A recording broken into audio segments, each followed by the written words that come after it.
This is an embarrassment.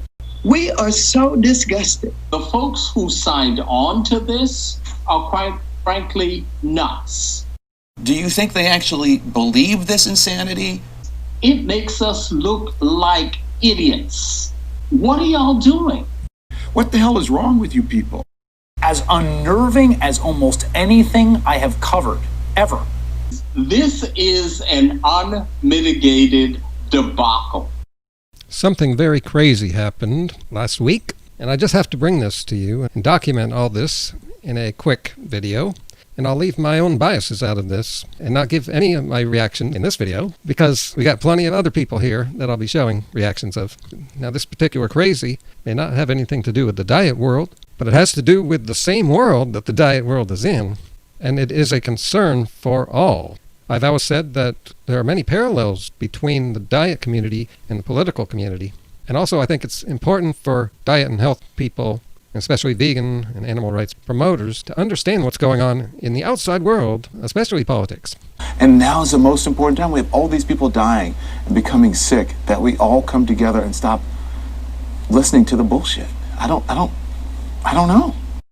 To simply state what happened last week, the Attorney General of Texas put out a lawsuit in an effort to overturn, that's the word that Trump is using. From what I understand, this lawsuit would take away the votes of a lot of places to change the results of the presidential election, which in normal times would be a clear win for the Democrats, but for some reason this year the Republicans are not going to accept it. And what's a lot more amazing is that 17 other states signed on to this lawsuit. Not that they have any shame. This is so important. This is so dangerous. You don't play with democracy. You can drop it. You can break it. And if you do, it's gone. What are Republicans saying about his doomed fight? Well, absolutely outrageous. The most insane thing yet. Simply madness. I frankly struggle to understand the legal theory of it. So all of those quotes, those are all quotes from Republicans. Republicans! Boy, to see 103 members of Congress take this position and a dozen from these states, there is something fundamentally wrong with the Republican Party. After a very, very, very long list of norm-busting, democracy-eroding, generally cruel policies on the Trump administration, I gotta say I found the lawsuit, now supported by nearly 20 states, that asks the Supreme Court to throw out the votes of the voters in 4 other states, as unnerving as almost anything I have covered, ever, including during this presidency. And that's despite the unlikely chance of it working. Today, the president met with a group of Republican attorneys general who are supporting this frankly undemocratic authoritarian effort by the White House, and they did it at the White House, while 106 Republican House members, more than half the Republicans in the caucus, signed a brief supporting the petition to overrule the votes of millions of voters, to overturn the election result, to install the loser in power, destroy American popular sovereignty, and plunge the country immediately into the worst existential crisis since secession. That is not hyperbole at all. That's actually what would happen if this suit were to win. We are so disgusted.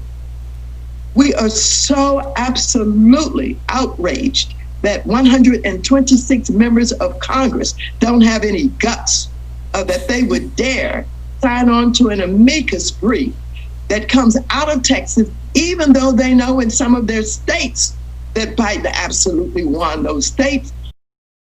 Once it finally sinks in, once Joe Biden's photo is in all the post offices, are they still going to be supplicants to Donald Trump? This is an unmitigated debacle. We no longer have a Republican Party. Here's what we have. We have a just kind of factions, blah, blah, blah. The folks who signed on to this are quite frankly nuts. Reckoning day is coming, period, end of discussion. What are y'all doing? This is an embarrassment. For those of us who are conservatives and true conservatives, it makes us look like idiots. So essentially, you're making What he said.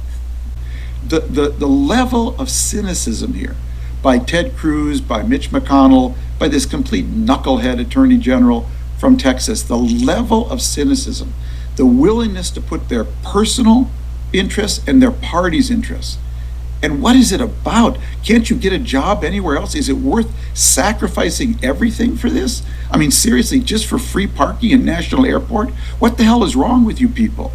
Do you go home at night to a different country where you can bash our democracy and it's not going to matter for you or your kids? What is wrong with you people?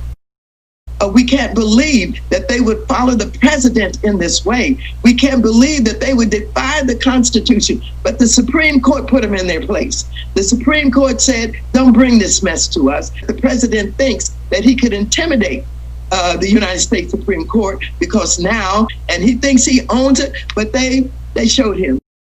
Well, if I want to go to a special exclusive interview we have right now, this afternoon, retiring Republican Congressman Paul Mitchell of Michigan sent a letter to the chair of the Republican National Committee, fellow Michigander Ronna McDaniel, telling them that he is asking the clerk of the House to change his party identification from Republican to independent. Congressman Mitchell has also said that he will be withdrawing from his engagement and association with the Republican Party. Congressman, thank you so much for joining us. You have clearly been disgusted based on your Twitter feed for weeks with the unfounded voter fraud claims and conspiracy theories being pushed by the president. It became clear to me that I could no longer be associated with the Republican Party, that leadership does not stand up and say, the process, the election is over. It's over today. And then I saw the president tweet out that it's not over till January 20. Somehow he's going to continue to combat this. The people have voted. As I said in my letter, I voted for Donald Trump. I supported the administration policies 95, 96% of the time the last two terms. I've been active in the National State Party. But this party has to stand up for democracy first, for our Constitution first, and not political considerations, not protect a candidate, not simply for raw political power. And that's what I feel is going on, and I've had enough. The majority of Americans want solutions to problems, want us to address them, and not see who can have a political win, not see who can grab political power for all it's worth. I was saying that recently. And sure, the parties need power in order to do anything. But the Republican Party seems more concerned about power than the issues. With the Democrats, we had 17 options for who we were going to choose. But on the other side of the ballot, as I showed in my voting video, on the other side, there was one choice. It's all Trump, all the time. As if only him can do it. No. And another good example is Mitch McConnell, who was leading the Senate. He called himself the Grim Reaper because every bill that comes to his desk, he turns down. He kills. And he's been killing the pandemic stimulus relief bill. That's why people are going hungry and getting kicked out of their houses now. He doesn't care about the people suffering. He doesn't care about the people who have died. But last week, on the Senate floor, he was crying over, what over? Over a fellow Republican retiring.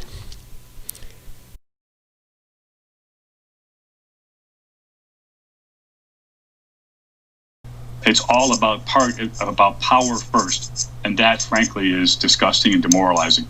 The Texas lawsuit is, I mean, it's nuts. I mean, anybody who reads it understands that it's not based in fact, it's not based in evidence, it's just based in ignorance and conspiracy theories. 126 of your colleagues, House Republicans, signed their names onto it. And I'm wondering, do you think they actually believe this insanity?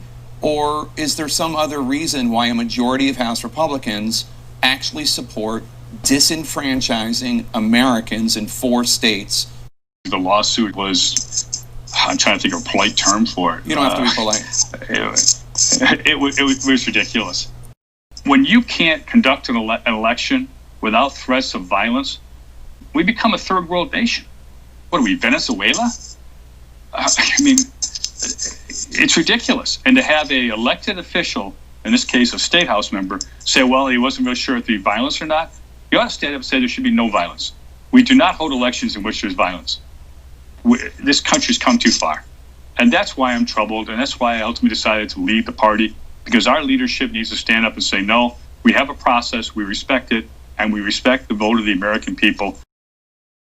And this is Pennsylvania saying the court should not abide this seditious abuse of the judicial process and should send a clear and unmistakable signal that such abuse must never be replicated.